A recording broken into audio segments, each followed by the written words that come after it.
உலகம். இன்றைய கரண்ட் நடைமுறையில் உலகத்தில் என்ன வித்தியாசமான நிகழ்வுகள் நடக்குது, நாளைக்கு இது என்னவா மாறுவதற்கான வாய்ப்பு இருக்கு, கூடுமான வரைக்கும் வேதம் இதை பற்றி என்ன சொல்லுது?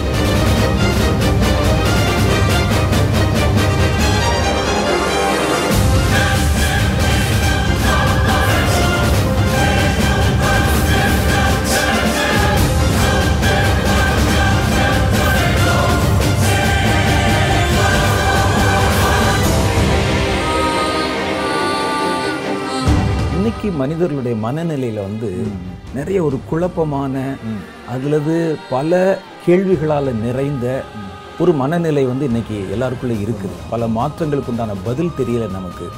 இது என்னவாகும் தெரியல, நம்முடைய பிள்ளைகளுடைய நிலை என்னாகும் தெரியல.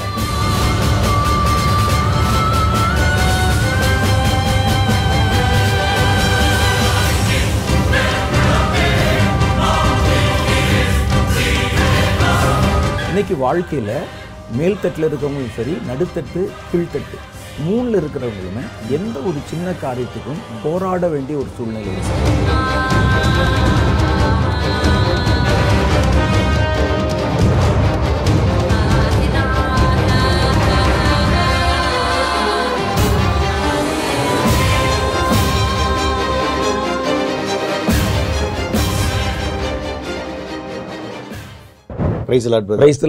எப்படி இருக்கிறீங்க? ரொம்ப நல்லா இருக்கிறேன். நம்ம இப்போ ஒரு நல்ல ஒரு டாபிக் எடுத்து பேசிட்டு இருக்கிறோம். எல்லா டாபிக் எழுப்புதலை பத்தி பேசணும்னே நமக்கே ஒரு எழுப்புதல் இன்னொரு உற்சாகம் வருது. ஆக்சுவலி நம்ம லாஸ்ட் வீக் பேசும்போது எழுப்புதலை குறித்து நம்ம கொஞ்சம் இன்ட்ரோ மாதிரி கொடுத்துட்டு, அது ஏன் டிலே ஆகுது, எதிர்பார்த்த அளவுக்கு வரலையோ, அந்த மாதிரி சில சந்தேகங்கள்லாம் மக்கள் மத்தியில் இருக்குது, அது என்ன காரணம், எழுப்புதலை குறித்த நம்பிக்கை ஜனங்களுக்கு ஏன் எழுப்புதலிருந்து குறைய ஆரம்பிக்குது. ஏன்னா நம்ம நம்பிக்கை இழப்பை பத்தி தான் பேசிட்டு, நம்பிக்கை இழப்பை பத்தி, அந்த நம்பிக்கை இழப்பு எழுப்புதல் விஷயத்துல எப்படி ஏன் வந்துட்டு இருக்கு அப்படின்ற மாதிரி நம்ம பேசணும். அதுக்கு தான் சில பாயிண்ட்ஸ் நம்ம பேசினதுல ஒன்று முதல்ல இருந்த உற்சாகம் ஜனங்களுக்கு குறைய தொடங்குது, அதனால கொஞ்சம் சோர்ந்து போயிட்டாங்க, அது ஒரு பாயிண்ட் நம்ம பேசணும். அது ரெண்டாவது அதை நடத்தக்கூடிய தலைவர்கள் அவங்க அவங்க எதிர்பார்த்த அளவுக்கு முதல்ல இருந்த மாதிரி இல்லையே, இப்போ கொஞ்சம் வேற மாதிரி இருக்கே, வேற எழுப்புதல் ரிலேட்டடா இல்லாமல் வேற சில விஷயங்கள்லாம் செய்யறாங்களே அப்படின்ற மாதிரி சில குழப்பங்கள் மனசுல இருக்கிறதா நம்ம பேசணும். இல்ல இன்னொன்று காலதாமதம்ன்றது ரொம்ப முக்கியம் அப்படின்றத பத்தி பேசணும். அதுல எனக்கு ஒரு பாயிண்ட் வந்துச்சு, நான் போன நிகழ்ச்சியை கேட்கணும்னு நினைச்சேன். அதாவது இந்த ஆண்டவராய் இயேசு கிறிஸ்து உயிர் தந்து போயிடுறாரு, அப்ப எல்லாரும் உடனே வந்துருவாங்கன்ற எதிர்பார்க்கறாங்க. அதுக்கு சாட்சியா தேவதூதனுமே சொல்றாரு, தேவதூதன் சொல்றாரு, எப்படி அவர் உயிரோடு எடுத்துக்கொள்ள போயிட்டாரோ சீக்கிரமா வருவாரு அப்படின்னு அவங்களும் சொல்றாங்க. அப்போ அவங்க ஒரு சீக்கிரமான வந்துருவாருன்னு ஒரு எதிர்பார்ப்போட தான் இருக்கிறாங்க. அதுவுமே அந்த நேரத்தில் பார்த்தீங்கன்னா கிட்டத்தட்ட 2000 வருஷம் ஆச்சு, இது வரைக்கும் நமக்கு வரல. லாஜிக் நான் உங்களை பார்க்கறதுக்கு வர்றேன், சரி ஊருக்கு வர்றேன், உங்க இடத்துக்கு வர்றேன், பார்த்து முடிச்சுட்டு நான் பஸ் ஏறும்போதோ அல்லது என் வாகனத்தில் ஏறும்போதோ நான் போயிட்டு சீக்கிரம் வரேன் பிரதர்ன்னு சொன்னா நீங்க எத்தனை வருஷம் நினைப்பீங்க?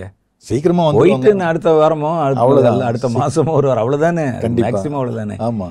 அப்ப இவங்க இத்தனை வருடங்கள் தாண்டும் போது அவங்க அந்த அவங்களுக்கு அந்த நம்பிக்கை மொத்த கிறிஸ்தவர்கள் நடுவிலே கொஞ்சமா குறைய ஆரம்பிச்சிருச்சு. அதுக்கப்புறம் தான் அந்த கிறிஸ்துவனுடைய வருகைக்காக தங்களை ஆயத்தப்படுத்துறதை விட்டுட்டு சபை வேற காரியங்களை எல்லாம் கவனம் செலுத்த ஆரம்பிச்சது. கட்டடங்களை கட்டுறதும், அந்த இதை வச்சுக்கிட்டே ஜனங்களை தங்களுக்கு கையகப்படுத்திக் கொள்வதும், இந்த மாதிரி காரியங்களை அவங்க நிறைய கடந்து போக ஆரம்பிச்சாங்க. அப்ப இவங்க ஏன் அந்த மாதிரி எதிர்பார்த்தாங்க உடனே வரணுங்கிறது அப்படின்னு சொன்னா, அவர் எப்படி எழுந்தருளி போனாரோ அப்படியே வருவாருங்கிறது மாத்திரம் நீங்க பாத்தீங்கன்னா நீங்க அப்படித்தான் நினைப்பீங்க. ஆனால் அந்த அவர் போயிட்டு வர்றதுக்கு முன்னால என்னென்ன சம்பவங்கள் நடக்கும்னு பைபிள்ல என்ன சொல்லியிருக்கு நீங்க பாத்தீங்கன்னா, அப்ப இதெல்லாம் நடக்கலையே, அப்ப இது நடக்கிறதுக்கு முன்னால எப்படி வருவாரு? அப்ப அதை வச்சு நீங்க கனெக்ட் பண்ணி பாத்தீங்கன்னா, தானியேல் என்ன செஞ்சாருன்னா, ஒரு வசனத்தினுடைய நிறைவேறுதல், தீர்க்க தரிசன நிறைவேறுதலை பார்க்கும்போது காலத்தின் அடிப்படையில பார்த்தாரு. வெறும் சொல்லப்படுற விஷயத்தை மாத்திரம் வச்சு பார்க்கறது இல்ல, அவர் போயிட்டு நான் வர்றேன்னு சொல்றதை மாத்திரம் பார்க்கறது இல்ல. அப்ப அவருடைய வருகைக்கு முன்னால என்னென்ன நடக்கணும்னு சொல்லி ஒரு நிறைய விஷயங்கள் வேதத்திலே காட்டப்பட்டிருக்கும். புதிய ஏற்பாடை விடுங்க, பழைய ஏற்பாட்டுல இருக்குது.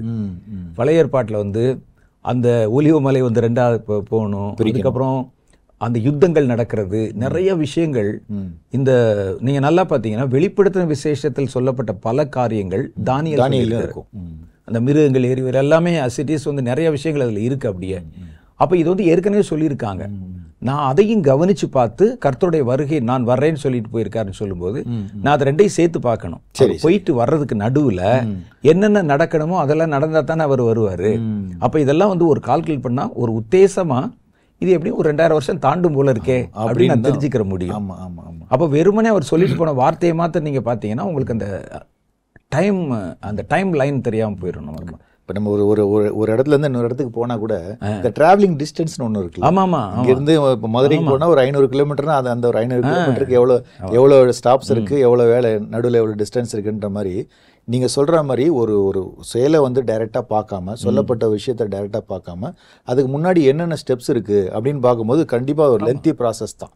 நான் வந்து பொதுவா சொல்ல விரும்புற காரியம் என்னன்னா, எந்த ஒரு காரியத்தை பார்த்தாலும் முதல்ல உணர்ச்சி வசப்பட்டுறக்கூடாது, அவ்வளவுதான் அப்படின்னு நினைச்சிடக்கூடாது. எதை ஒரு காரியத்தை பார்த்தாலும் தேவனுடைய பிள்ளைகள், கர்த்தருடைய பிள்ளைகள் எதை ஒன்ன பார்த்தாலும் வேதத்தின் வழியா பார்க்கணும். வேதத்துல என்ன சொல்லியிருக்கு அப்படின்னு நம்ம பார்க்கணும். அப்படி பார்க்கலைன்னா நம்ம பல தவறான முடிவுகளுக்குள்ள கடந்து வர வேண்டி வந்துடும். பல சமயங்களை நாம அதை வந்து கவனிக்கிறது இல்லை. ஆனால் பவுல் வரும்போது என்னன்னா, அவருடைய வருகையை பத்தி, ரகசிய வருகை பத்தி, பகிரங்க வருகை பத்தி எல்லாம் சபைக்கு அதுக்கு பிறகு சொல்ல ஆரம்பிச்சிட்டாரு. சொல்ல ஆரம்பிச்சு டைம் லைன் இதெல்லாம் வந்து காட்ட ஆரம்பிக்கிறாரு. அது எவ்வளவு பேர் எப்படி கவனிச்சாங்கன்னு நமக்கு தெரியல. அப்படி பார்க்க போகும்போது இப்ப வராது, அது வர்றதுக்கு இன்னும் கால தாமதம் ஆகும். இயேசு கிறிஸ்து சொல்லும் போதே, உபத்திரம் வரும்போதே சொல்றாரு, இதெல்லாம் வேதனைகளுக்கு ஆரம்பம், ஆனாலும் உடனே முடிவு சொல்றாரு. அப்ப நம்ம அதெல்லாம் கவனிக்கிறது இல்ல. நம்ம இதை விட்டுட்டு நம்ம நேரா என்ன பார்ப்போம்னா, இதோ போறேன், சீக்கிரமாய் வருகிறேன். நம்மளை பொறுத்தவரை சீக்கிரம்ங்கிறதுக்கு நம்ம ஒரு அர்த்தம் வச்சிருக்கோம். அவரை பொறுத்தவரை சீக்கிரங்கிறதுக்கு இந்த நடுவில் நடக்கிறதெல்லாம் நடந்து முடிஞ்ச பிறகு அவர் வருவாருங்கிறது அதனுடைய அர்த்தம். கண்டிப்பா. நான் அதுல சொல்லும் போதுமே கூட ஆண்டவர் வந்து யுத்தங்களை பற்றி செய்தியில கேள்விப்படுவீங்க, உலக அளவுல பூமி எதிர்ச்சி வரும், இப்படி பல சீக்வன்ஸ் ஆஃப் ஸ்டெப்ஸ் சொல்றாங்க. அதெல்லாம் அப்ப நடக்கல. ஆமா ஆமா, அந்த காலத்துல நடக்கல. இப்பதான் வந்து அதெல்லாம் அதிகமா நடக்கிறத நம்ம பாக்குறோம். அதான் வந்து ஒரு நடக்கிற ஒரு சம்பவத்தை வந்து வேதத்தினுடைய அந்த பின்புலம் இல்லாமல் நீங்க பாத்தீங்கன்னா நீங்க தப்பான முடிவுக்கு தான் கண்டிப்பா வருவீங்க. கரெக்ட். நம்ம இப்பவுமே சிலருடைய செய்தி, நான் ரொம்பலாம் பார்க்க மாட்டேன், யாருடைய செய்தி ஜாஸ்தி பார்க்க மாட்டேன். சிலருடைய செய்திகள் அது வரும்போது அப்படி நம்ம தள்ளிட்டு போகும்போது வரும். அதில் அவங்க போட்டிருக்க தலைப்பு இதெல்லாம் வரும். அப்போ வந்து ஒரு திடுக்கிடும் சம்பவம், உலகம் தன்னுடைய கடைசி சுற்றில் இருக்கிறது அப்படின்னு சொல்லுவாங்க. இன்னும் சிலர் பார்த்தீங்கன்னா இதுக்கு முன்னால் கொஞ்சம் நாட்களுக்கு முன்னால் ஒரு குறிப்பிட்ட ஒரு நாளை காண்பிச்சு, ஒரு அக்டோபர்னு வச்சுங்களேன், சரி, அக்டோபர் 15ஆம் தேதிக்குள்ள வந்து உலகத்தினுடைய கடைசி இறுதி பயணம் வந்து முடியுது, சரி சரி, இயேசுனுடைய வருகை வந்துருது. காரணம் என்னன்னு கேட்டா, அந்த 14ஆம் தேதி அந்த சந்திரன் வந்து ரத்தமா மாறப்போகுது அப்படின்னு சொல்லுவாங்க. பிளட் மூன் வருது. அது வெளிப்படுத்தின விசேஷத்துல சொல்லியிருக்கு. அதுக்கு அடுத்து கர்த்தருடைய வருகை தான் அப்படின்னு சொல்றாங்க. ஆனால் அது ஏன் வந்து உடனே ஜனங்கள் வந்து உணர்ச்சி வசப்படுறாங்க? எனக்கு தெரிஞ்ச ஒரு குறிப்பிட்ட ஊழியர் ஆங்கிலத்தில் எழுதின ஒரு புஸ்தகம், இந்த பிளட் மூன் பத்தி எழுதின புஸ்தகம் பல லட்சங்களுக்கு விற்பனை ஆகுது. ஜனங்கள் பயந்து போய் ஆண்டவர் வந்துட்டார் போல இருக்கு, பிளட் மூன் இன்னைக்கு வருதுன்னு சொல்றாங்களே, நாசாவும் அதை உறுதிப்படுத்தி இருக்கே, இத்தனாம் தேதி பிளட் மூன் வரும்னு சொல்லிட்டு. ஆனா உண்மையிலேயே இயற்கையில் என்னன்னு கேட்டீங்கன்னா 4 வருஷத்துக்கு ஒரு முறை ஆமா சந்திரன் வந்து சிவப்பு நிறமா மாறுவது வழக்கம். சில சமயங்கள்ல நம்ம சொல்லுவாங்களே எல்லா கிரகங்கள் ஒன்னா, அந்த மாதிரி வரும்போது கொஞ்சம் விசேஷமா தெரியும் அது வெளியே, அந்த மாதிரி தான் தெரிய போகுது. இதை வந்து காரணம் காட்டி ஜனங்களை வீண் பயத்துக்குள்ளாக்கி, இப்ப கூட பாத்தீங்கன்னா இஸ்ரேல்ல குண்டு போட்டானா முடிஞ்சது அப்படின்னு சொல்லிடுவாங்க டக்குன்னு. அவங்களுக்கு வந்து என்னன்னா வேற இதை பத்தியும் யோசனை இல்லை, வியூவர்ஸ் வரணும், அது பார்க்கணும், பயப்படணும். ஏன்னா இஸ்ரேல்ல குண்டு போட்டா முடிஞ்சிடும்னா இது குண்டு போட்டு 1 வருஷம் ஆக போகுது. யுத்தம் வந்து 1 வருஷமா நடக்குது. ரஷ்யாவுடைய யுத்தம், யுக்ரைன் வந்து 3 வருஷமா நடக்குது. இப்ப இதுல வந்து நடுவுல வந்து நம்ம இந்த வேதத்தின் வழியா பாக்குறதுனா என்னன்னு கேட்டா, வேதம் வந்து அடுத்தடுத்து என்ன சம்பவம் நடக்கும்னு ஒரு டைம் லைன் வந்து சொல்லியிருக்கோம், ஒரு வரிசை ஒன்று சொல்லியிருக்கோம். அதை தாண்டி வந்து எதுவுமே நடக்காது. அப்ப இன்னும் நடக்க வேண்டிய விஷயங்கள் நிறைய இருக்கு. அந்தி கிறிஸ்து வர வேண்டி இருக்கு. அப்புறம் அவன் வந்து உலக சாம்ராஜ்யத்தை உருவாக்க வேண்டியிருக்கு. தானியல்ல சொல்ற மாதிரி அது ஒரு பெரிய சாம்ராஜ்யம். வரக்கூடிய ராஜா எப்படி இருப்பான்னு சொல்லி ஒரு டிஸ்கிரிப்ஷனே அதில் வந்து கொடுத்துருக்காங்க. அவன் வந்து எப்படி இருப்பான், எவ்வளவு கொடூரமானவனா இருப்பான். வெளிப்படுத்தின விசேஷத்துல அவன் வெள்ளை குதிரையில ஏறி வர்றது, அந்த குதிரையில ஏறின மனிதர்கள், இந்த சம்பவம் வரும். அப்போ உலகம் முழுவதையும் ஒரு குடையின் கீழே கொண்டு வந்து ஆளுமை செய்வாங்க. அப்போ ஒருவரும் விற்கவும் கொள்ளவும் கூடாதபடி உலகம் முழுசும் ஒரு சட்டத்தை கொண்டாடுவாங்க. அப்படின்னா ஒன் வேர்ல்டு கவர்மெண்ட் வந்தால் தான் அந்த சட்டத்தை போட முடியும். கரெக்ட். அப்படி இல்லாட்டினா இந்தியாவில் மாத்திரம் போடலாம், வேறு நாடுகளில் இது இருக்காது. கரெக்ட். ஆனால் அங்கே சொல்லப்படுற முழுசுமே ஒன் வேர்ல்டு, முழு உலகத்தின் வரக்கூடிய உபத்திரவங்கள் பற்றி பேசுது. அது வரல. அப்போ வந்து சந்திரன் சிவப்பா மாறிச்சு, இஸ்ரேலில் வந்து காசால குண்டு போட்டாங்க, பெலிஸ்தீர்கள் வந்து அழிந்து விட்டார்கள், அப்போ இயேசு வந்து விட்டார் அப்படின்னு சொன்னா அப்போ இதெல்லாம் வந்து அப்போ அந்தி கிறிஸ்தெல்லாம் வர வேண்டியது இல்லையா? அந்த ஒரு சம்பவத்தை கேன்சல் பண்ண முடியாது. அதுதான். அப்ப என்னன்னா முதல்ல வந்து அந்த அடுத்தடுத்து என்ன நடக்குங்கிறத வந்து நம்ம தெரிஞ்சிருக்கணும். அப்படி தெரிஞ்சுட்டு நம்ம பார்க்கும்போது தான் இது எப்போ வரும், அது ஒருவேளை அதுக்கு ஒப்பான சம்பவங்கள் வர்றதுக்கு வாய்ப்பு இருக்கு. அதுக்கு ஒப்பாக உள்ள சம்பவங்கள் இப்போ வந்து கடல்கள் முழக்கமா இருக்கும், அலைகள் முழக்கமா இருக்கும், நட்சத்திரம் உதிரணும் கூட போட்டிருக்கு. நட்சத்திரம் உதிர்ந்துச்சுன்னா இயேசு வந்துருவார்னு அர்த்தம் இல்லை, அது வேதனைகளுக்கு ஆரம்பமா கூட இருக்கலாம். Correct correct. அப்போ அதை நம்ம பார்த்துட்டு இன்னும் நடக்க வேண்டியல இன்னும் நடக்கலையே அப்படின்னு சொன்னா இது இல்லை, இது வந்து அது போல உள்ள நிழலாட்டமான ஒரு சம்பவம் அப்படின்னு நம்ம அதை வந்து புரிஞ்சுக்கிறணும். அதை விட்டுட்டு வந்து வந்த உடனே போச்சு, ஐயோ அவ்வளோதான் முடிஞ்சுச்சு, சபையை ஆயத்தப்படு, எலும்பு விழுப்பு அப்படின்னு சொன்னா அது வந்து முடிவு எடுக்கக்கூடாது. ஆமாம், இதில் ஒரு சின்ன விஷயத்தை மட்டும் ஆட் பண்ண நினைச்சேன். அதாவது நீங்கள் சொன்ன அந்த வீடியோ நானும் பார்த்தேன். திடீர்னு பார்த்தீங்கன்னா திடுக்கிடும் சம்பவம், இந்த இப்போ வந்து முக்கிய செய்தி. நானும் உள்ளே போய் பார்த்தா இது வந்து 4 வருஷம் ஆச்சு, இப்போ வந்து முக்கிய செய்தின்னு சொல்கிறாங்களே அப்படின்ற மாதிரிலாம் நான் பார்த்துருக்குறேன். இல்லை நம்ம ஏற்கனவே பேசின அந்த ஒரு விஷயத்தோட இணைச்சு கேட்கலான்னு பார்க்குறேன். அப்போ வந்து பழைய ஏற்பாட்டு காலத்துலையும் சரி, அப்போ வந்து உபத்திரவமான ஒரு சாதகமான சூழ்நிலை இல்லை எழுப்புதல் வர்றதுக்கு. புதிய ஏற்பாட்டு காலத்துலேயும் அவங்க எழுப்புதல் வந்தபோது சாதகமான ஒரு சூழ்நிலை இல்லை. இப்பவும் அப்படிதான் இருக்கு. ஆனால் நம்ம வந்து ஏன் அல்லது அதை நடத்தி கொண்டு போகிறவர்கள் ஏன் வந்து ஒரு சாதகமான சூழ்நிலை இருக்கணும்னு விரும்புகிறாங்களா, இல்லை ஏன் அந்த மாதிரி ஒரு நெகட்டிவான சுச்சுவேஷன் எழுப்புதல் வரும் அப்படின்னு நம்ம அக்செப்ட் பண்ணுற அளவுக்கு நமக்கு மனசு இல்லையா? எதனால அந்த மாதிரி உங்களுக்கு இருக்குது? அது அவங்க வந்து எப்பவுமே சேஃபா இருக்கணும்னு நினைக்கிறாங்க. எழுப்புதல் வந்தால் அது கர்த்தருடைய பிள்ளைகளுக்குள்ளதான் அந்த எழுப்புதல் வந்து உண்டு பண்ணும். இப்போ எனக்குள்ள நான் வந்து வேதம் வாசிக்கணும், தேவனை தேடணும், தேவனுக்கு எடுத்த காரியத்தில் வைராக்கியமாக இருக்கணும், எனக்குள்ள தான் உருவாக்கும். இந்த எழுப்புதல் வந்தோடனே அரசாங்கத்துல எல்லாம் மாற்றத்தை எல்லாம் உண்டாக்காது, அப்படி உண்டாக்கலை. அவ வந்து எழுப்புதல் இவங்களுக்குள்ள வந்து அந்த 35 லட்சம் பேர் பிறப்பிட்ட உடனே பார்வன் வந்து ஞானஸ்நானம் எடுத்துடல. இல்ல. அப்ப இவங்க வந்து இங்க வந்து 3000 பேர் ரட்சிக்கப்பட்டு சபையில சேர்ந்து அனுதினம் ஜனங்கள் சேர்ந்து வந்த உடனே ரோம அரசாங்கம் உடனே வந்து மாறிடல. அந்த ரோம ராஜா வந்து உடனே ஞானஸ்தானம் எடுத்துட்டு உடனே சபையில கிறிஸ்தவர்களை தொந்தரவு பண்ணாதன்னு சட்டம் போடல. அப்போ வந்து நம்ம வந்து அதை பற்றி யோசிக்கிறது இல்லை. இந்த எழுப்புதல 2 டைப் இருக்கு. அதுல என்னன்னு கேட்டீங்கன்னா, ஒன்னு வந்து ரியல் ஒரு ரிவைவல், ஒரு எழுப்புதல். அந்த எழுப்புதல் வந்து ஒவ்வொரு காலத்தின் துவக்கத்திலும் ஒரு எழுப்புதல் வரும். அந்த எழுப்புதல் வந்த பிறகு அந்த காலத்தினுடைய பரிணாமமே மாறிவிடும். அதனுடைய பரிமாணமே வேற மாதிரி மாறிடும். அப்ப தேவனை வந்து தங்கள் மனம் போல தொழுதுட்டு இருந்தாங்க அந்த நாட்கள்ல. கர்த்தர்னு ஒருத்தருக்காரன் இவங்களா நியமிச்சுட்டு ஏதாவது ஒன்று தொழுகிறது, ஒரு ஆட்டுக்குட்டியை பிடிச்சி பலி செலுத்துறது. சரி, அந்த மாதிரி காலத்துல இவர்களை வந்து அடிமைத்தனத்தில் மீட்ட உடனே அதுதான் நம்ம ரிவைவல் சொல்றோம். திரள் கூட்டம் ஜனங்கள் தேவனை நோக்கி திரும்பி தேவனை பின்பற்றுவதற்கு தங்கள் வாழ்க்கையை ஒப்பு கொடுக்கிறது, அதான் ரிவைவல்.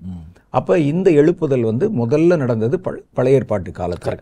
அந்த எழுப்புதல் வந்த உடனே ஒரு புது காலம் வந்து பிறக்குது. அது பேர் பழைய ஏற்பாட்டு காலம். அது வரைக்கும் தங்களுடைய மனம் போன போக்கில் ஆராதிச்சவங்க இப்படித்தான் சிஸ்டமேட்டிக்கா கொண்டு வர்றாங்க. மனம் போன போக்கில் வாழ்ந்தவங்க, ஒரு முறையற்ற உறவுகள், முறையற்ற குடும்ப வாழ்க்கை, இப்படிலாம் இருந்தவங்க இது வந்த பிறகு கர்த்தர் வந்து இப்படித்தான் வாழணும், ஒரு வீடு கட்டினா இப்படித்தான் கட்டணும், ஒரு ட்ரெஸ் போட்டா இப்படித்தான் மாதிரி முதல்ல மனிதர்களுக்கு அவர் சில கட்டளைகளை கொடுக்குறாரு. அதுக்கு முன்னாடி அவங்களுக்கு இதெல்லாம் தெரியாதா? இல்ல, இந்த மாதிரிதான் வரணும் அப்படின்னா அது இல்லை. அதனாலதான் மனசாட்சியின்படி வாழ்ந்தாங்க. மனசாட்சியின்படி நம்ம கொஞ்சம் பரிசுத்தமா இருக்கணும், உண்மை சொல்லணும், நீதியா இருக்கணும். ஆனா பெர்ஃபெக்ட்டா ஆராதிக்கணும் அப்படிலாம் ஒண்ணு அவங்களுக்கு தெரியாது, எதுவுமே தெரியாது. அதுக்கப்புறம் தான் ஒரு சமுதாய வாழ்க்கைக்குள்ளேயே அவங்கள வந்து கர்த்தர் வந்து பழக்கிறாரு. அப்ப அது வந்து ஒரு புது காலம் வந்து பிறக்குது.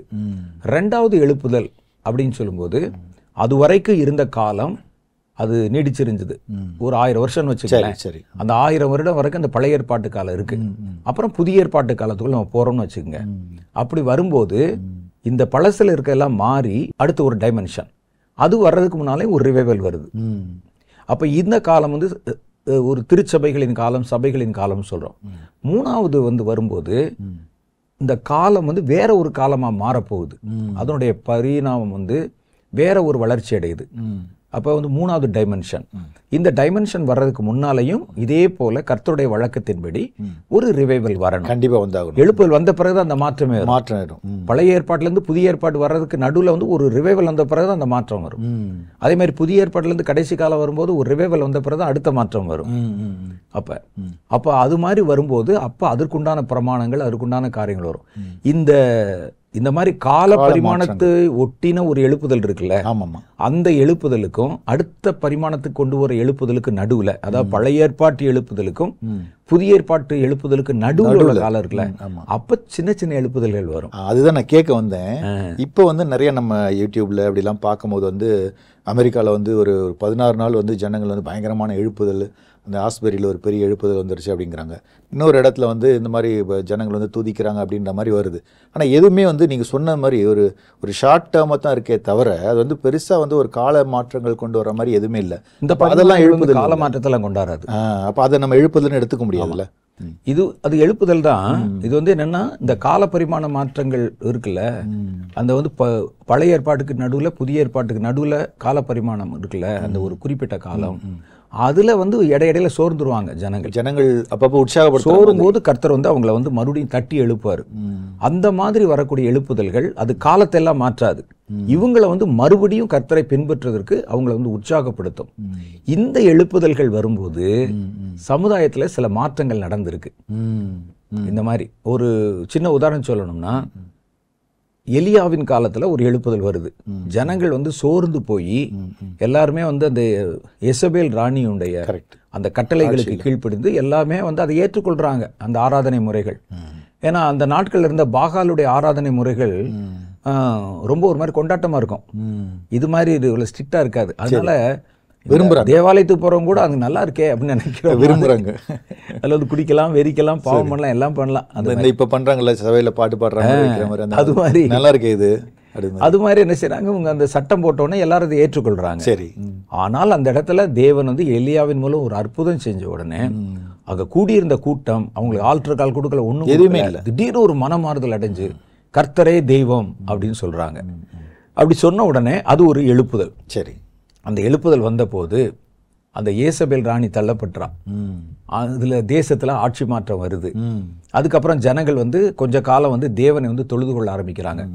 பாகாலை ஆராதித்த தீர்க்கதரிசிகள் பிடிக்கப்பட்டு கொலை செய்யப்படுறாங்க அந்த எழுப்புதல் வரும்போது. அது மாதிரி அப்போ வந்து இடையில வந்த அந்த மைனர் ரிவைவல்ஸ் இருக்கும். அது காலத்தை மாற்றாது, இந்த ஜனங்களை மாற்றும். அது மாறும்போது அப்படி மாறும். இவங்க இந்த எழுப்புதல்ல நடந்த காரியங்களை இந்த மெயின் எழுப்புதலோட பொருத்தி பார்ப்பாங்க. அதான் பிரச்சனை. அது ஷார்ட் டேர்ம் ரிவைவல். இதுல ஒரு சின்ன பாயிண்ட் மட்டும் ஆட் பண்ண, அதாவது நீங்க சொன்ன மாதிரி எலியா வந்து அவர் வந்து ஆல்டர் கால் கொடுக்கல, ஜனங்கள் வந்து கர்த்தரே தேவன்னு அக்செப்ட் பண்ணிக்கிட்டாங்க. அதுக்கப்புறம் வந்து அந்த அம்மா வந்து தள்ளப்பட்டு ஆட்சி மாற்றம் வருது. ஆனா நம்ம இப்போ வந்து ஆட்சி மாற்றம் வந்ததுக்கு அப்புறம் தான் எழுப்புது வருதுன்ற மாதிரி எதிர்பார்க்கிறோம். அது சரியா வர்றதுக்கு வாய்ப்பு இல்ல. அது ஒண்ணு இருக்கு. ஆனா எப்படினாலும் அந்த எழுப்புதல்னால தானே ஒரு ஆட்சி மாற்றம் வந்துச்சு. ஆமா, அதுதான் சொல்றேன். அப்ப வந்து அந்த எழுப்புதல் இப்போ சிலர் சொல்லும் போதே எழுப்புதலுக்கு பிறகு சுபிட்சம் வரும், எழுப்புதலுக்கு பிறகு வந்து விலைவாசி குறைஞ்சிரும், எழுப்புதலுக்கு பிறகு வேலை வாய்ப்புகள் கிடைக்கும் அப்படிலாம் சொல்றாங்களா? அது மாதிரி கூட நடந்திருக்கு. இப்ப நம்ம வந்து முதல்ல இது நடக்கட்டும், அதுக்கப்புறம் எழுப்புதல் வரணும்ன்ற மாதிரி யோசிக்கிற மாதிரி வருது. அப்படி வராது, வந்ததுனால நிக்காது. அந்த உபத்திரவத்தில் வர்ற எழுப்புதல் இருக்கிற அந்த ஒரு வேகம் வந்து இருக்காது. அது கரெக்ட். ஏன்னா நீங்கள் சொல்றது போல இந்த அப்போஸ்தலர் காலங்களில் எத்தனை இப்போ பவுலடிகள் அவர்லாம் வந்து எவ்வளோ அடிபட்டிருக்காரு. ஒரு பட்டணத்தில் போய் பிரசங்கம் பண்ணுறாரு, அடிக்கிறாங்க, திருப்பி வர்றாரு. அவ்வளோ ஒரு ஃபயராக இருந்து போகும்போது அந்த எழுப்புதல் வந்து இவ்வளோ காலம் நின்றுச்சு. கிட்டத்தட்ட வந்து அதுவே ஒரு 2000 வருஷங்கள் வந்து கண்டினியூ ஆயிருக்கு. அப்போ இனிமே வரக்கூடிய எழுப்புதலுமே அதே மாதிரி தானே அந்த காலகட்டங்களில் அந்த சூழ்நிலையில் ஒரு சாதகமான சூழ்நிலை வர்றதுக்கு வாய்ப்பு இல்லை. இப்போ இந்த டைம்ல தான் வரணும். அது அந்த மெயின் ரிவைவல்ஸ் வரும்போது பழைய ஏற்பாட்டு காலத்திலையும் சரி, புதிய ஏற்பாட்டு காலத்திலையும் சரி, நீங்க சொன்ன மாதிரி அவங்க வந்து பல உபத்திரவங்கள் பட்டாலும் அவங்க வந்து இந்த ஆட்சி மாற்றமோ வேற எதுவுமே நடக்கல. அது பாட்டுக்கு அது அந்த ரோம சாம்ராஜ்யம் நல்ல செழிப்பா தான் போயிட்டு இருந்தது. அடுத்தடுத்த ராஜாக்கள் வந்துட்டு தான் இருக்கிறாங்க.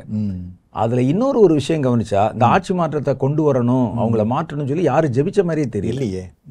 நம்ம அதுக்கு வரட்டாண்டவரே அப்பதான் சபைகள் வந்து வளரும், அவங்க எல்லாம் அப்படி தொந்தரவு பண்றாங்களே அப்படின்னு சொல்லி எல்லாம் யாரும் ஜெபிக்கல. அப்போ வந்து அது வந்து இடைப்பட்ட காலங்களில் வந்து எழுப்புதல்ல இந்த மாதிரி சில நன்மைகள் நடந்திருக்கு. அதை வச்சுட்டு நம்ம என்ன செய்யறாங்கன்னா, இப்போ இந்த நன்மை வந்தா தான் அது எழுப்புதல் வரும், அல்ல இந்த எழுப்புதல் வர்ற காலத்தில் இந்த நன்மையெல்லாம் வரும்னு சொல்லி அதை பிரசங்கிக்கிறாங்க. அதை ஜனங்கள் வந்து அதை நம்பிட்டு, அப்போ இதெல்லாம் வந்து நீங்கள் சொன்ன மாதிரி தேசத்தில் வந்து எதிர்மறையாவே நடந்துட்டு இருக்கே, அப்போ இந்த எழுப்புதல் வர்றதுக்கான சாத்தியமே இல்லையேன்னு நினைக்கிறாங்க. அப்போ தேசத்தில் நடக்கிறதுக்கும் எழுப்புதலுக்கும் ஒரு சம்பந்தம் இருக்கிறதா நினைக்கிறாங்க. அது உண்மை இல்லை, சம்பந்தம் இல்லை.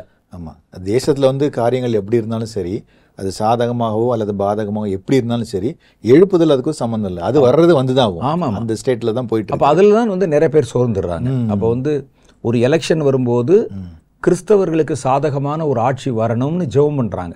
ஏன்னா அவங்களுடைய நம்பிக்கை என்னன்னா, கிறிஸ்தவர்களுக்கு சாதகமான ஒரு ஆட்சி வந்தால்தான் எழுப்புதல் வரும்னு நம்புறாங்க அவங்க. அது வரலைன்னு சொன்னோடனே சோர்ந்துடுறாங்க. என்ன இப்படி நம்ம இவ்வளவுலாம் எல்லாரும் சேர்ந்து ஜெபம் பண்ணோம், ஒண்ணுமே நடக்கலையே, வந்து ஆட்சி மாறலையே, கிறிஸ்தவர்களுக்கு எதிரான அமைப்புகள், கிறிஸ்தவர்களுக்கு எதிரான மனிதர்கள், சட்டங்கள் இதான வருது, அப்ப எப்படி எழுப்புதல் வரும்? அடுத்த கேள்வி அப்படி வர்றாங்க. அது வந்து வேதத்தை தெளிவா புரியாதனாலையும் எழுப்புதலை பற்றி சரிவர தெரிந்திராத காரணத்தினாலையும் அது வந்து வருது. சரி, அப்ப அந்த சூழ்நிலைகள் மாறினா எழுப்புதல் திட்டம் மாறிடுமா அப்படின்னு கேட்டா கிடையாது. சரி, ஏன்னா அது வந்து எழுப்புதல் வரும் என்பது வேதத்துல சொல்லப்பட்ட ஒரு காரியம். அப்ப அதுல நான் சொன்ன மாதிரி இன்னும் சில வசனங்கள் கூட இருக்கு, நான் சொல்லிடுறேன். அது வந்து எழுப்புதல் வரும் அப்படின்னு போட்டிருக்கு. ஏசாயா 52வது அதிகாரம் 10வது வசனத்துல, எல்லா ஜாதிகளின் கண்களுக்கு முன்பாகவும் கர்த்தர் தம்முடைய பரிசுத்த புயத்தை வெளிப்படுத்துவார், பூமியின் எல்லைகள் எங்கிலும் உள்ளவர்கள். ஏசாயாவின் காலத்துல வந்து அந்த இஸ்ரவேல் கோத்திரங்கள் மாத்திரம்தான் கர்த்தரை வந்து அறிய முடியும். அதுதான் அப்போ உள்ளது. அதை தாண்டி புறஜாதிகளுக்குள்ளெல்லாம் அது வந்து சொல்லப்பட சொல்லி கட்டளையே கிடையாது அவங்களுக்கு, போயெல்லாம் சொல்ல முடியாது. பூமியின் எல்லைகள் எங்கிலும் உள்ளவர்கள் எல்லாரும் நமது தேவனுடைய ரட்சிப்பை காண்பார்கள். அது வந்து ஒரு ரிவைவலை பத்தி சொல்லுது. பூமியின் எல்லைகள்ல இருக்கவங்க கூட அந்த ரட்சிப்பை பார்க்குற ஒரு காலம் வரும். குளோபலா சொல்றாரு. குளோபலா அப்படின்னா என்னது? அது எல்லாருமே, உலகத்தில் இருக்கிற எல்லாருமே ரட்சிப்பில் கொண்டு வந்துருவாங்க. உலக எழுப்புதல். அப்போ அது வந்து ஒரு தேசம் அல்ல. ஆமா, ஒரு தேசம் அல்ல. அப்படி அப்ப இது வந்து ஏற்கனவே வந்து பதிவு செய்யப்பட்ட தேவனுடைய ப்ரோக்ராம்ல இருக்கிற ஒரு காரியம் இருக்கு. சொல்லியிருக்கிறார். அப்போ அந்த இது கூட ஒருவேளை வேற காலத்துல சொல்லியிருக்குமோ அப்படின்னு நம்ம நினைச்சா, இயேசு கிறிஸ்து சொன்னது என்னன்னா, ராஜ்யத்தின் இந்த சுவிசேஷம் பூமியின் கடையாந்தரங்கள் வரைக்கும் சாட்சியாய் பிரசங்கிக்கப்படும், அப்போது முடிவு வரும். அப்படின்னா இந்த முடிவு காலத்துக்கு முன்னால இது போய் எங்கிலும் பிரசங்கிக்கப்படும்னா ஒரு திறந்த வாசல், எங்கும் போய் அவங்க பிரசங்கிக்கிறாங்க. அது பிரசங்கித்தா அதுல வந்து நிச்சயம் அந்த ரட்சிப்பு, இந்த ஏசாயா சொன்ன ரட்சிப்பு நடக்கும். அப்ப அது வந்து குளோபலி உண்டாகிற ஒரு ரிவைவல். சரி, தானே? ஆமாமா. அப்ப நேரா வந்து உலக எழுப்புதல்ங்கிற வார்த்தை பயன்படுத்தப்படாவிட்டால் கூட அது உலக எழுப்புதல் தான். உலக எழுப்புதல் தான். ஏன்னா அந்த வசனம் சொல்லுது. 100 வசனம் இருக்கு. ஏசாயா 45வது அதிகாரம் 22 to 24 வரைக்கும், பூமியின் எல்லைகள் எங்கிலும் உள்ளவர்களே. நீங்க வந்து அந்த சொல்லப்பட்ட அந்த காலத்தை கொஞ்சம் கவனிச்சு, யாருக்கு அட்ரஸ் பண்றாங்க பூமியின் எல்லைகள் உள்ளவர்கள்? ஆமா, இது யார்? இது வந்து அது சொல்லப்பட்டிருக்கிற அந்த டைம் இருக்குல்ல, இந்த டைம்ல வந்து சுவிசேஷம் என்பதும் யெகோவா தேவனை ஆராதிப்பது என்பதும் யூதர்கள் தவிர மற்ற எல்லாருக்குமே விளக்கப்பட்டிருந்தது. ஒருத்தர் வந்து எங்கேயாவது கேள்விப்பட்டு இவங்க வந்து வெற்றி மேல வெற்றி பெற்றுக்கிட்டே போறாங்களே, ஆசீர்வாதமா இருக்காங்களே, நானும் யூத மதத்தை ஏற்றுக்கொள்ளுன்னு சொன்னா ஏற்றுக்கொள்ள முடியாதவன். அவனை வந்து புறஜாதிகள் ஆராதிக்கிற இடத்துல தள்ளி விட்டுருவாங்க. வேணா நின்று வெளியே வேடிக்கை பாரு, பார்க்கலாம், நீ வந்து வேற ஒன்றும் செய்யக்கூடாது அப்படிங்கிற மாதிரி வச்சிருப்பாங்க.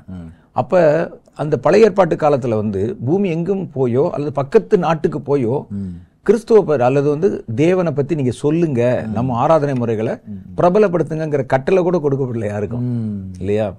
அப்படிப்பட்ட காலத்துல அவர் சொல்றாரு, பூமியின் எல்லைகள் எங்கிலும் உள்ளவர்களே என்னை நோக்கி பாருங்கள், அப்பொழுது ரட்சிக்கப்படுவீர்கள். அப்ப அந்த ரட்சிப்பு வந்து உலகம் முழுவதற்கும் பொதுவாக்க போறேன்.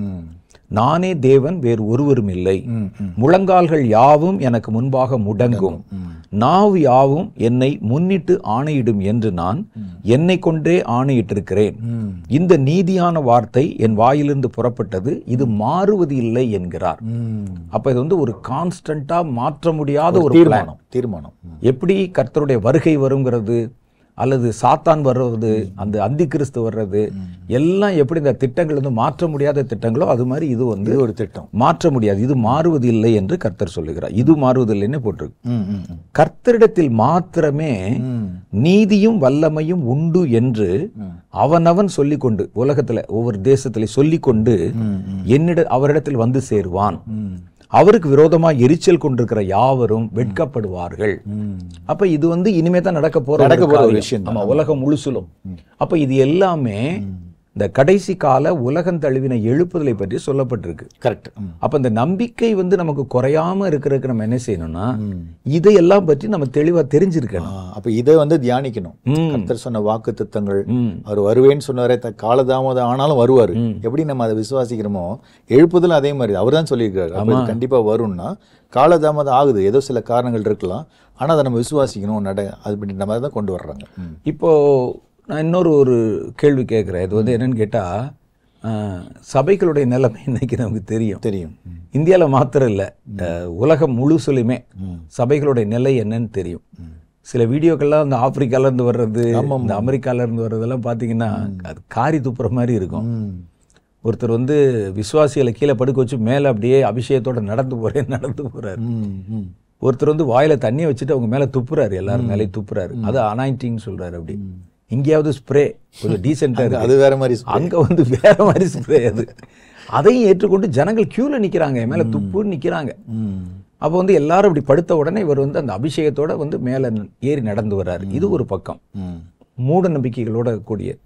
இன்னொரு பக்கத்துல பாத்தீங்கன்னா, இந்த உலக பிரகாரமா என்னென்ன மாதிரி இந்த கொண்டாட்டம், வேடிக்கை, ஆர்ப்பாட்டங்கள் இருக்குமோ அது மாதிரியான ஆராதனைகள், நான் சமீபத்துல பார்த்த ஒருத்தர் அனுப்பின ஒரு வீடியோல ஒரு ஆராதனை நடக்கிற இடத்துல இப்ப இந்த ட்ரெஸ் போடுறாங்கல்ல, இந்த கன் ஷாட் போட்ட ட்ரெஸ், அப்புறம் இந்த கிழிஞ்ச அந்த ஜீன்ஸ், இதெல்லாம் போட்டுட்டு கிட்டார் வாசிட்டு அவங்க ஆவியில் நிறைஞ்சு யெகோவா தேவனே ஆண்டவரேன்னு பாடுறாங்க. சரி, அப்ப இது பாக்குறதுக்கே நமக்கு ஒரு மாதிரி பப்புல பாடுறானா அல்ல இது வந்து எங்க பாடுறாங்க அப்படின்னு இருக்கு. நம்ம இதுக்கு முன்னால தியானிச்ச, நம்ம வந்து சில விஷயங்கள் பேசின மாதிரி, சபைகள்ல பாத்தீங்கன்னா கர்த்தருடைய வேதம் தப்புன்னு சொல்ற போதகர்கள் இருக்கிறாங்க. இப்ப நிறைய வகைகள் வந்து பெருகிட்டு வருது. இப்ப சமீபத்தில் நம்ம பார்க்கும் போதே இந்தியாவில் இவ்வளவு இருக்குன்னு சொன்னா, வெளிநாடுகள்ல இது வந்து டபுள் மடங்கு ட்ரிபிள் மடங்கு வேகம். இப்போ கர்த்தருடைய ரகசிய வருகை வந்தால் அவர் வந்து மணவாட்டி சபையை எப்படி எடுத்துக்கொண்டு போக முடியும்? ரொம்ப குறைவான ஆட்கள் தான் இருப்பாங்க. அப்ப நமக்கு வந்து என்ன வருது, அப்ப ரகசிய வருகை வந்தா நம்ம என் கண்ணுக்கு தட்டுப்படுற சபை முழுசுமே தப்பா தெரியுது எனக்கு. அதுல இருக்கிற சில விசுவாசிகளுக்கு எதை பார்த்தாலும் தப்பா தெரியுது. அப்போ இப்ப ஒரு தவறான ஒரு சூழ்நிலையில இயேசு வந்தா யார் எடுத்துட்டு போவார்? ஆயத்தமாவே இல்லை, இன்னைக்கு இல்ல ஆயத்தம் இல்ல. அப்ப நமக்கு என்ன வரும் அப்படின்னுட்டா, இந்த ரகசிய வருகை மணவாட்டி எடுத்து கொண்டு போவார்னு சொல்றோமே, இது பொய்யா இருக்குமோ? இது எப்படி வந்து நடக்கும்? நடக்கிறதுக்கு என்ன வாய்ப்பு இருக்கு?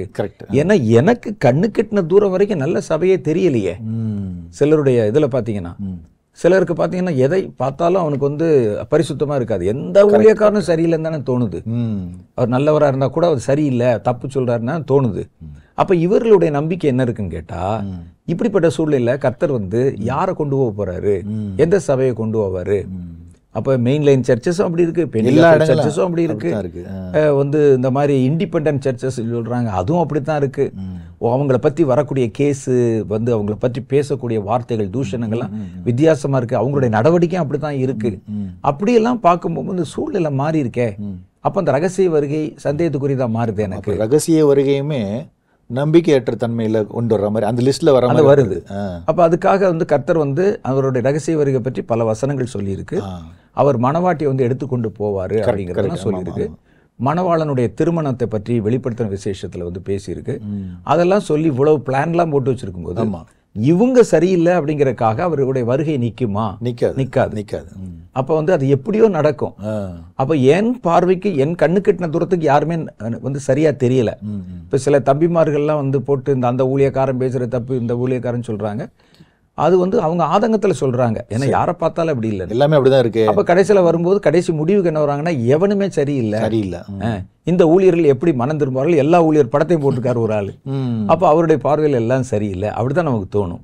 எது மாதிரின்னா, எலியாவுக்கு தோணுன மாதிரி, நான் ஒருத்தன் தான் உங்க பக்கத்துல நிக்கிறேன், வேற யாருமே இல்லை அப்படின்னு தன்னை பார்க்கும்போது அவங்களுக்கே ஒரு பிரமிப்பு வரும். நான் தான் வசனத்துக்கு சாட்சியா இருக்கேன் அப்படின்ற மாதிரி. அந்த ஊழியக்காரர் தப்பு, இந்த ஊழியக்காரர் தப்பு, இந்த சபை தப்பு, அந்த சபை தப்பு, நான் தான் இருக்கிறேன்னு நினைப்பாங்க. அப்ப கர்த்தர் சொல்லுவாரு, உனக்கு தெரியாத பாகாலுக்கு வந்து தன் முழங்காலை முடக்காத 7000 பேரை 7000 பேரை சும்மா இருக்கு, 7000 பேரை நான் மிச்சமா வச்சிருக்கிறேன். அது மாதிரி இங்க இருக்கு, உன் கண்ணுக்கு அது தெரியல. அதே மாதிரி கர்த்தர் எழுப்பி கொண்டு போகிற சபை ஒருவேளை உலகத்தின் பார்வைக்கு தெரியலனா கூட ஒரு கூட்டம் இருக்கிறாங்க. அதனால எந்த தேவனுடைய திட்டத்தையும் உலகத்தில் நடக்கிற எந்த சூழ்நிலையும் ஒரு எதிர்மறை சூழ்நிலை எது ஒன்றுமே அதை தடுக்காது. அதைத்தான் கர்த்தர் செய்யற காரியங்கள் ஒன்றும் தடைபட மாட்டாதுன்னு சொல்றோம். கண்டிப்பா. இதுல நான் இன்னொரு 2-3 விஷயங்கள் கேட்க நினைக்கிறேன். அதாவது இப்ப நம்ம வந்து எழுப்புதலை பத்தி கொஞ்சம் பேசியிருக்கிறோம். ஆனா எழுப்புதல் வரும், கண்டிப்பா வரும், தாமதமாகனாலுமே கண்டிப்பா வரும். 2 விஷயங்கள். ஒன்று வந்து எழுப்புதல் வந்து எதற்காக அப்படின்ற வந்து ஒரு கேள்வி வருது. இன்னொரு உங்களுடைய செய்திகளை நான் பார்க்கும்போது வந்து எழுப்புதல வந்து கர்த்தர் வந்து பாருங்க, வந்து எளிய ஜனங்களை வந்து கர்த்தர் எழுப்ப போறாரு. அது மாதிரி எளிய ஜனங்கள் தான் வந்து இனிமே இந்த எழுப்புதல் வந்து அடுத்தடுத்த ஸ்டெப்புக்கு போவாங்க அப்படின்னு சில செய்திகளை நான் கேட்டிருக்கிறேன். அதை பத்தி தான் இன்னும் கொஞ்சம் வந்து டீட்டெயிலாக பேசலாம் அப்படின்னு நினைக்கிறேன். ஆனால் நிகழ்ச்சியை முடிக்கக்கூடிய நேரமுமே வந்து வர்றதுனால நம்ம அடுத்த நிகழ்ச்சியில வந்து இந்த மாதிரி எழுப்புதலை குறித்த எதற்காக எழுப்புதல், முதலாவது எழுப்புதல என்னெல்லாம் நடக்க போகுது, ஏற்கனவே நீங்க இதை பேசியிருக்கிறீங்க, இன்னும் கொஞ்சம் நம்ம அதை பத்தி டீட்டெயிலாக பேசினா நல்லா இருக்கும். எழுப்புதலை பத்தி ஒரு நிறைய நீண்ட செய்திகள் வந்து நம்ம நிகழ்ச்சியிலேயே கிட்டத்தட்ட வந்து ஒரு பிளேலிஸ்ட்ல நம்ம வியூவர்ஸ் கூட பார்க்கலாம். 28 நிகழ்ச்சி பேசியிருக்கிறோம், ரொம்ப டீட்டெயிலாக பேசியிருக்கிறோம். இதை டச் பண்ணி பேசுறதுனால அதையும் நம்ம இதோட சேர்ந்து பேசிட்டோம்னா கொஞ்சம் தெளிவா இருக்கும் அப்படின்னு நினைக்கிறேன். மீண்டும் நம்ம அடுத்த நிகழ்ச்சியை சந்திக்கலாம். கண்டிப்பா. Praise the Lord.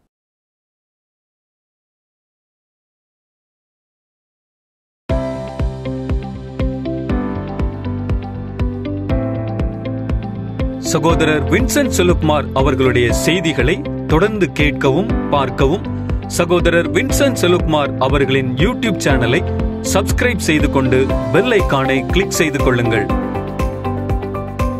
வேதத்தின் காரியங்களை அறிந்து கொள்ளவும், கடைசி கால செய்திகளை பற்றி தெரிந்து கொள்ளவும் மற்றும் ஆவிக்குரிய வாழ்க்கையில் இன்னும் வளரவும் இந்த செய்திகள் உங்களுக்கு மிகவும் பிரயோஜனமாக இருக்கும். தொடர்ந்து இந்த யூடியூப் சேனலை பாருங்கள், மற்றவர்களுக்கும் தெரியப்படுத்துங்கள். கர்த்தர் உங்களை ஆசீர்வதிப்பாராக.